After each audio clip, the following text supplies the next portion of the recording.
सीमा क्या है? इसका उत्तर तो मैं दे चुका हूँ, असीमित है, ज्यादा तक। और दूसरा प्रश्न आया है कि मानव दानव क्या है? वो जब उसने सीमा उल्लंघन करी, मगर दानव समझने की बात के लिए मैं इस पर ही थोड़ा सा ध्यान दूँ और किसी को उसके साथ आपके प्रश्न को भी जोड़ूँ। मानव कब तक उन दानव बना है? जब उसकी इच्छाओं का मानव जब जंगल में रहता था, जैसे दूसरे आहार पशु दूसरे को अपने आहार को दूसरे का आहार बनाते थे, तो मानव ने भी मानव के लिए भी अपना ही खाया है। मानव ने भी कोई उनसे अलग नहीं था, वो दानव ही था। अब दानव से बाहर आ रहा है अपनी बुद्धि का प्रयोग।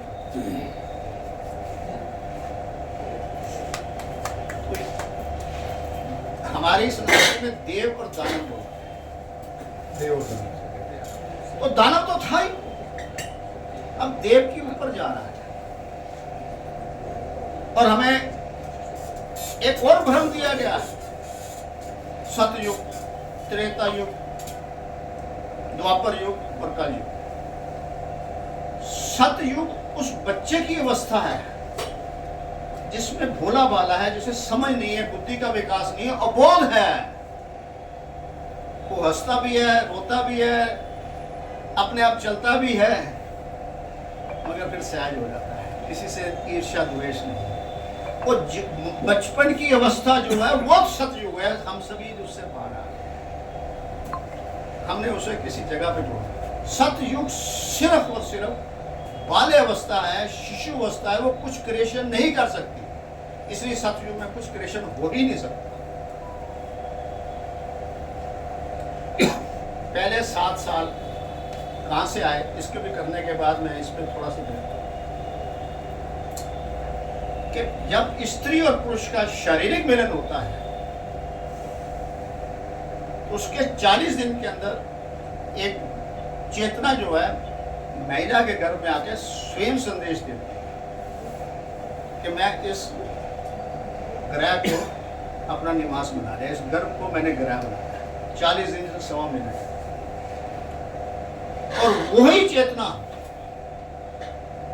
उस गर्भ के अंदर 40 के 7 स्टेप पूरे करके फिर इस जगत में आती है। तो किसी और को नहीं बनाने, उसकी क्रिएशन है, सेल्फ क्रिएशन है। हमने सबको अपने अपने क्रिएशन दिए और हम विनर हैं, क्योंकि जब एक बार संभोग होता है उसमें लाखों जीवाणु होते हैं, लाखों को कई बार संभोग हुआ, उसके बाद हम जीतू बन के आए हैं, तो हम विनर हैं। हम तो कभी लूजर हो ही नहीं सकते, कईयों से लड़के आए हैं, कईयों से जीत के आए हैं। अगर हम अपने आप को विनर मानेंगे तो लूजर हो ही नहीं सकते।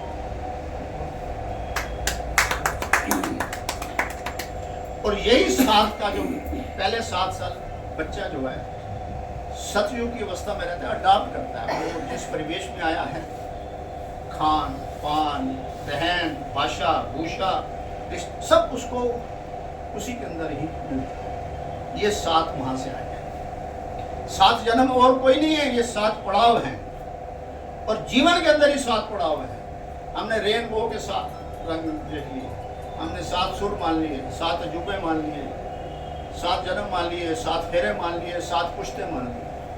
फिगर 7 ही है, मगर 7 कहां से आया? 7 ये था, सप्ताह भी ऐसे था। हमने नक्षत्रों से बनाया, उसका भी थोड़ा सा व्यवस्था। तो दूसरा 7 जो है, हम उस शिशु को जब बाल्यावस्था से बाहर निकलता है तो उसे सिखाते हैं मर्यादा। तो हमने मर्यादा को त्रेता युग कह दिया, किसी एक ईश के नाम से उसका नाम जोड़ दिया। पर हमने मर्यादा सिखानी 7 से 14 साल तक, स्कूल में जाना है, कैसे पहनना है, कैसे करना है, कौन सी शिक्षा लेनी है। तो वो मर्यादा जो है दूसरा 7 साल। और हमने समझाने के लिए एक रिचुअल बना दिया गया, क्योंकि मानव ने इतना विकास नहीं करा था, तो किसी के साथ जोड़ दिया गया कि मानव को एक संबंध है, पर हम वही जुड़ गए। हम पूछते ही नहीं, हमने डिकोड नहीं करा, ये हमारा कहीं कमजोरी है। और जब 2 7 पूरे हो जाते हैं, फिर नेचर अपना फिर एक नियम देती है। 14 साल के अंदर जो लड़की होती है उसमें माता बनने के गुण डेवलप होते हैं, विकसित होते हैं। और जो लड़का है उसमें पिता बनने के गुण विकसित होते हैं। और यही अवस्था है, वो चंचल भी हो जाता है, क्रोधी भी हो जाता है, परेशान भी हो जाता है। खुद शरीर क्या कह रहा है, समाज क्या कह रहा है, माँ बाप क्या कह रहे हैं, टीचर क्या कह रहे हैं, मित्र क्या कह रहे हैं, तो वो जो 7 साल था वो चंचल था। तो हमने एक ऐसे चंचल ईश के साथ जोड़ दिया जिसको हमने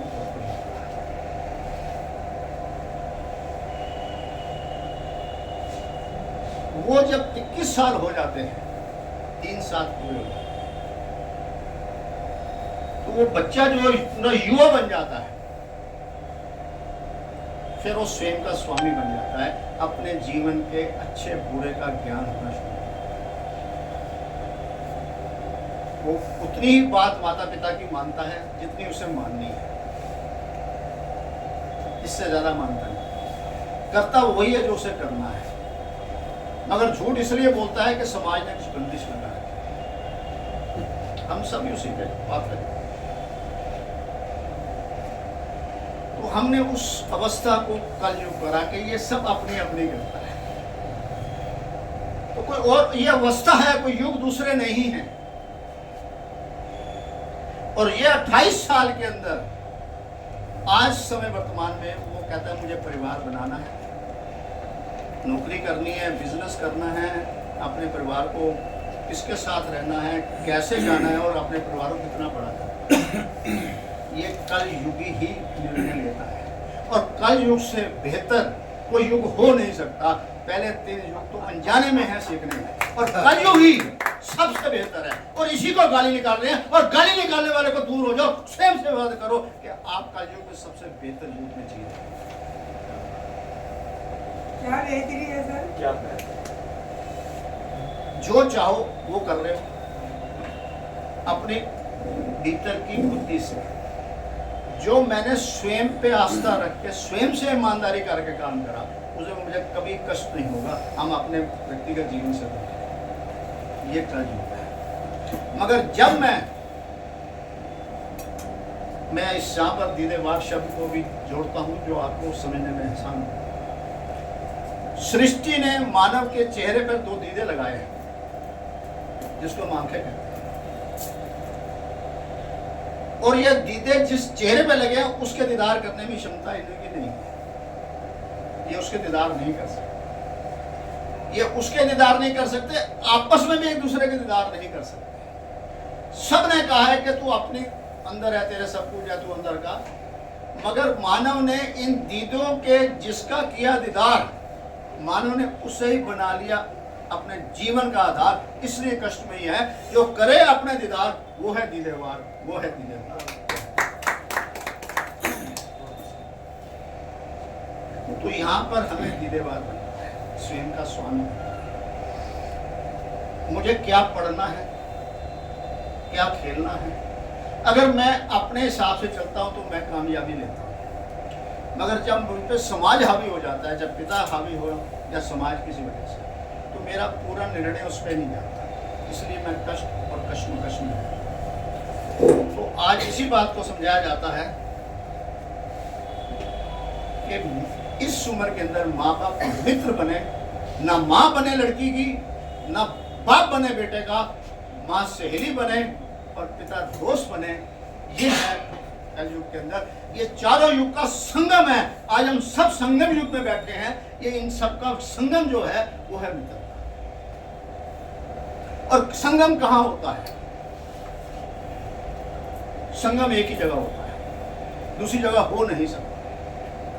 जितने भी शख्स बैठे हैं, जितने भी शरीर रूपी बैठे हैं, अगर उनका विचार एक दृष्टि पे, एक दिशा पे चलता है तो हम एक हो जाते हैं।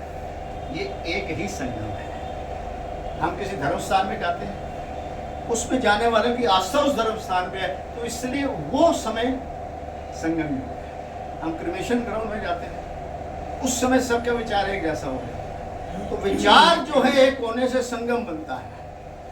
और ये भाई भाई क्या डंगोसला छोड़ दें। प्रकृति के अंदर सिबलिंग का स्वभाव मिल ही नहीं सकता। विचार मिलाने हो, हमारी मित्रता उससे जिससे विचार है। और विचार कहाँ मिलेंगे? जहाँ विचार विमर्श, विचार विमर्श के बिना विचार मिल नहीं सकते। और एक इतना झूठ फैलाया गया है कि सभी का खून का रंग एक है, हम भाई भाई। अरे हर जीव जंतु का रंग लाल है खून का, तो हम सब क्या वैसे ही हैं क्या? हमें पशु और पक्षियों की तरह कीड़े मकोड़ों के साथ जोड़ दिया, हम अनजाने में जोड़ रहे हैं। खून का एक रंग होने से एक नहीं होते हैं, विचार एक होने से विचार एक होने चाहिए। एग्जैक्टली। हम अपने आप अभी देखें कि हमारे जितने जितने इस समय विचार एक हो रहे हैं, तो हम एक हैं, ये ही संगम है। एक भी होने चाहिए और शानदार भी होने चाहिए विचार। शानदार, यहाँ पर इस सवाल का और बोलता हूँ, विचार एक कैसे होते हैं? शानदार और जानदार। और जो एक होगा शानदार कैसे होगा? गणित के माध्यम से मैं आपको सिखाना चाहता हूं।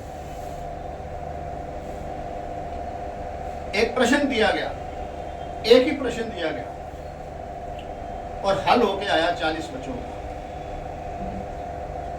उसमें 30 बच्चों के पास हो गए और 10 बच्चे फेल हो गए। जो पास हुए हैं उन सबका उत्तर एक ही होगा और जो फेल हुए सबके उत्तर अलग अलग होंगे।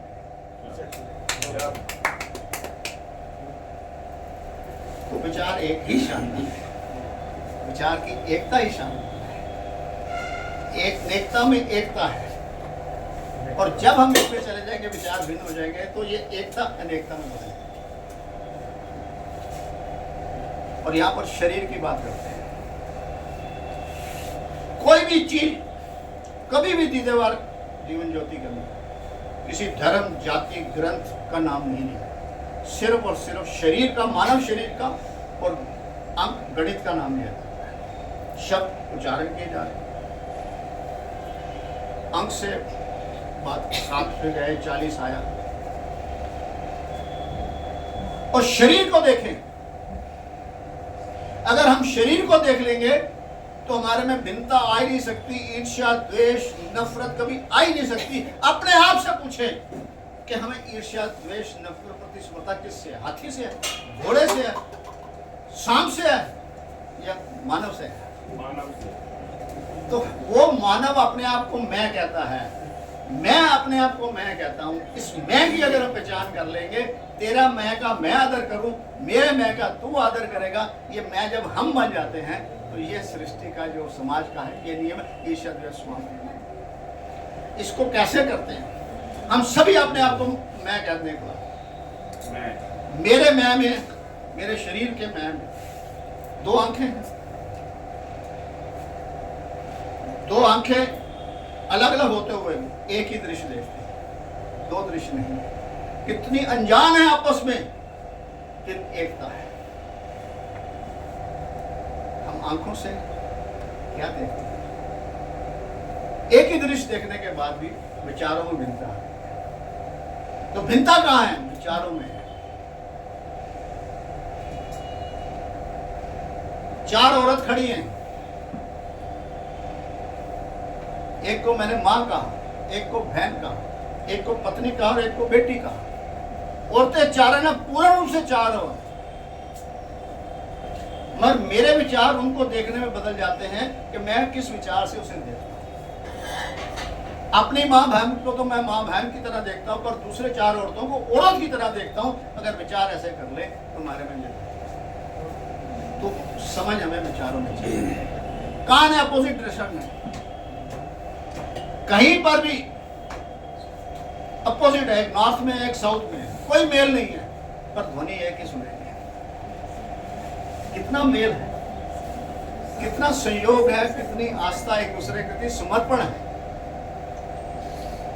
नासिका है, एक ही गंध सुनने नहीं, दुर्गंध है या सुगंध है। 3 जोड़े फेस के ऊपर हैं, हर जोड़े का काम एक है, मगर एक खिड़की और है जिसके कार्य को उसमें जीवा है। मैं कौन सा आर ले रहा हूं,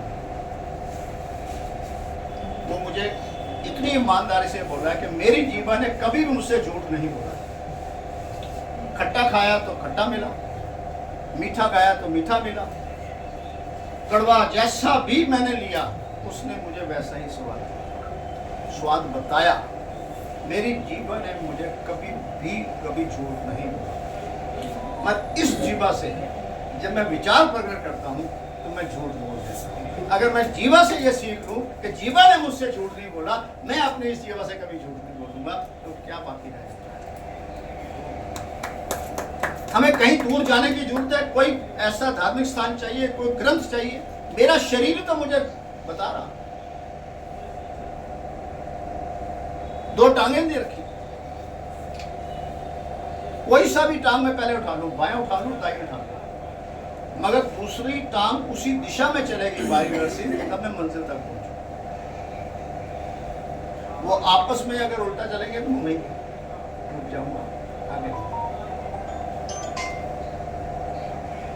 तो यही है, मेरे विचार हो आध्यात्मिक अंदर से और जीवन संसारिक हो। ये एक विचार अंदर आध्यात्मिक है और जीवन संसारिक है, ये तालमेल हो तो मैं जीवन की उस मंजिल में पहुंच जाता हूँ जहाँ मुझे मुक्ति कहते हैं, आस्था कहते हैं। मुक्ति और कुछ नहीं है, ये युक्ति है मुक्ति की। अब तक मैंने जितना कहा, किसी को प्रश्न पूछना है फिर मैं आगे बढ़ूंगा।